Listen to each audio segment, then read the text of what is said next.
എന്താ രാവിലെ കോളടിച്ച ലക്ഷണം കാണുന്നുണ്ടല്ലോ. ഓ തുടങ്ങി ഇന്നലെ കൈ കാണാത്ത ചില സാധനങ്ങളൊക്കെ ഉണ്ടേ, അതുകൊണ്ട് ചോദിച്ചതാ. ഇതോ? അതെ, ഇത് കൊള്ളാമല്ലോടാ. 1.5 കഴിഞ്ഞ് കൊള്ളുമല്ലോടാ ഇതിനകത്ത്. സത്യം പറ, ഇത് എവിടെന്ന് അടിച്ചതാ? കണ്ടോ ഒന്ന് കാണാൻ കൊടുത്തപ്പോ ഇങ്ങനെ ആയാലെങ്ങനാ ശിവരാമൻ നാരി ചേട്ടാ? സത്യത്തിൽ ഞാൻ മോട്ടിക്കാറില്ല. അതൊന്നുകൂടെ പറ. അങ്ങനെയാണെങ്കിൽ തന്നെയും ഇന്നലെ കൊണ്ട് ഞാൻ നിർത്തി. ഇന്ന് മുതൽ എനിക്ക് എന്നെ ആവശ്യമില്ല എന്ന് കണ്ടോ.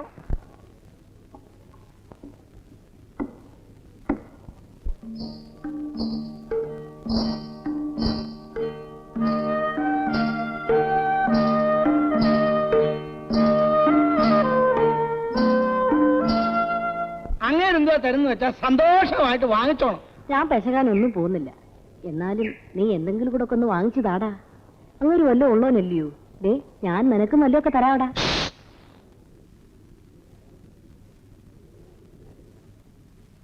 സാറേ സാറേ, അല്ല സാർ കുളിക്കാൻ പോകുന്ന വേഷമായിരുന്നു.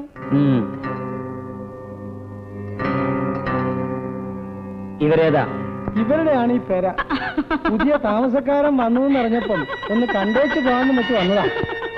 കൂട്ടത്തിൽ വാടകയുടെ കാര്യം കൂടെ പറയാൻ വെച്ച് കയറിയെന്നേ ഉള്ളൂ. വാടകയുടെ കാര്യം ഞാൻ തന്നോട് സംസാരിച്ചു കഴിഞ്ഞതല്ലേ, ഇനിയിപ്പോ എന്താ കൂടുതൽ സംസാരിക്കാൻ? അയ്യോ, വാടകയുടെ കാര്യം പറയാൻ വന്നതല്ല, അത് നാണു കൈ നിട്ട് പറയുന്നതാ. ഒന്ന് കാണാമെന്ന് വെച്ച്.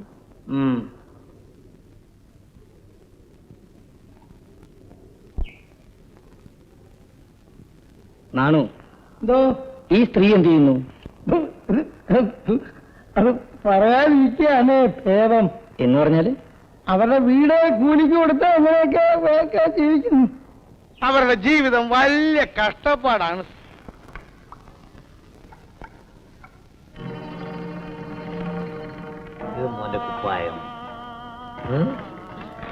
ഇത് എന്റെ വിശ്വന് ചിത്രം വരയ്ക്കാം.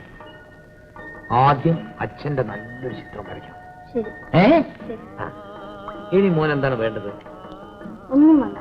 ഒന്നും വേണ്ടേ? വാസുവിന്റെ മോന് ഒന്നിനും ഒരു കുറവും വരാൻ പാടില്ല.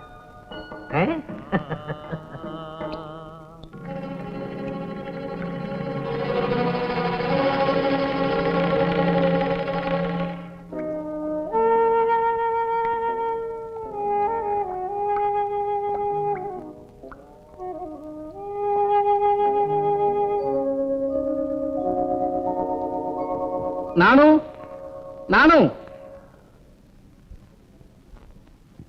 വിളക്കും വെട്ടോ ഒന്നും കണ്ടില്ല. ഇരുട്ടത്ത് ഇങ്ങോട്ട് കയറി പോരുന്നതും കണ്ടു. ഇവിടെ ഈ എഴയുന്ന വർഗങ്ങളുള്ളതാ, സൂക്ഷിക്കണം. എന്നെ കടിച്ച പാമ്പിയാകുകയേ ഉള്ളൂ. അങ്ങനെ ഇവരാവുന്നവരിക്കെ. എന്റെ പേര് ഇതാര് പറഞ്ഞു തന്നു? അതൊക്കെ ഞാൻ ചോദിച്ചു മനസ്സിലാക്കി. തൊട്ടയിലൊക്കെ അല്ലേ, വന്ന ഉടനെ വിവരങ്ങളൊക്കെ തിരക്കി. വയലിന്ന് വന്നപ്പോ അറിഞ്ഞു ഇങ്ങനെ ഒരാളിവിടെ താമസിക്കാൻ വന്നിട്ടുണ്ടെന്ന്. എന്നാ ഒന്ന് കണ്ടുകളയാവെന്ന് കരുതി. അല്ല, ഇനിയിപ്പോ കൃഷിക്കാര്യങ്ങളൊക്കെ മക്കളെ ഏൽപ്പിച്ചിട്ട് സ്വസ്ഥമായിട്ടിരുന്നൂടെ? പ്രായമായ ആമക്കളില്ലേ? ആ കാര്യം പറഞ്ഞാൽ വളരെ വിചിത്രമാണ്. എനിക്ക് 2 ആമക്കളും ഒരു പെണ്ണുമാണ്. മൂത്തത് കൊച്ചീഷൻ. അവൻ അമ്പലപ്പുഴ മുതലാളിയുടെ കൂടെ ഡ്രൈവറാ. ഒന്നും തരാനും വേണ്ടിയിട്ടൊന്നുമില്ല അവന്. പിന്നെ ഞാൻ കിടന്ന് പണിപ്പെട്ടാലായി. ഇനിയിപ്പോ എന്തുവാ, ഒരു പെണ്ണുള്ളതിനെ ആരെങ്കിലും കൈക്ക് പിടിച്ചിറക്കി വിടണം. മറിഞ്ഞു വീണങ്ങ് ചാകണം. എന്താ മോളെ? ഞാൻ കിടന്ന് ഉറങ്ങാൻ പോവാ. അച്ഛന്റെ കഞ്ഞി അടച്ചു വെച്ചാ മതിയോ? ഞാൻ ദാ വരുന്നു, വന്നിട്ട് കിടന്നാ മതി.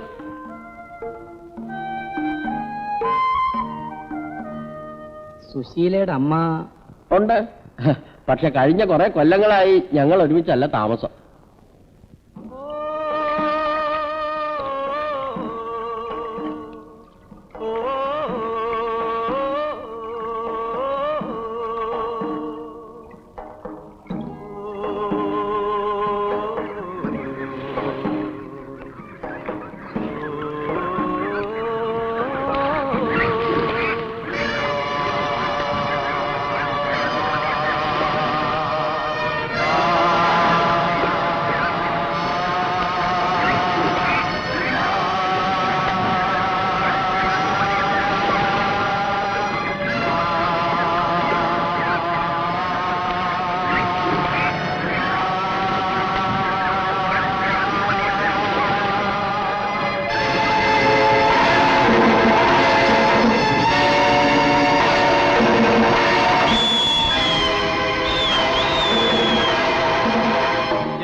എറിയട മോനെ.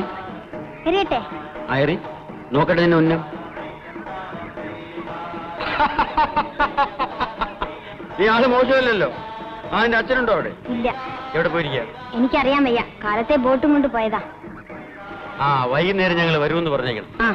അതിലേക്കുഞ്ഞേ, നീ നിന്റെ ജോലി നോക്കും. വൈകുന്നേരത്തെ കാര്യം വൈകുന്നേരം. എടാ മോനെ, നീ പോയിക്കോ. വൈകുന്നേരം ഒരു പക്ഷേ ഞങ്ങൾ അവിടെ വരും.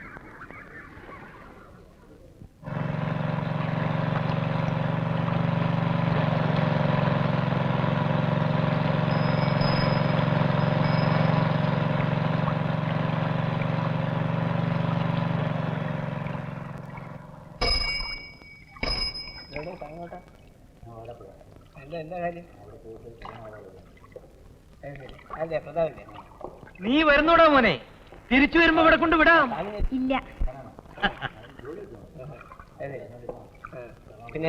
മീൻ വറുത്തം ഉണ്ടോടാ മോനെ? എനിക്കറിയില്ല. ഔസഫേ, വിട്ടോ വിട്ടോ.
ഇങ്ങനെ ഇരുട്ട് വെളുക്കോളം ഇരുന്ന് കുടിക്കാനൊക്കത്തില്ല.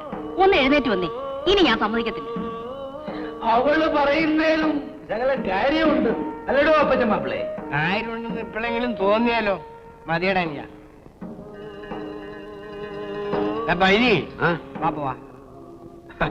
അച്ചായം പറയുന്ന കേട്ടാ തോന്നുമല്ല ഇവിടെ ഇരിക്കാൻ കാരണം ഞാനാണെന്ന്. വാ പോ.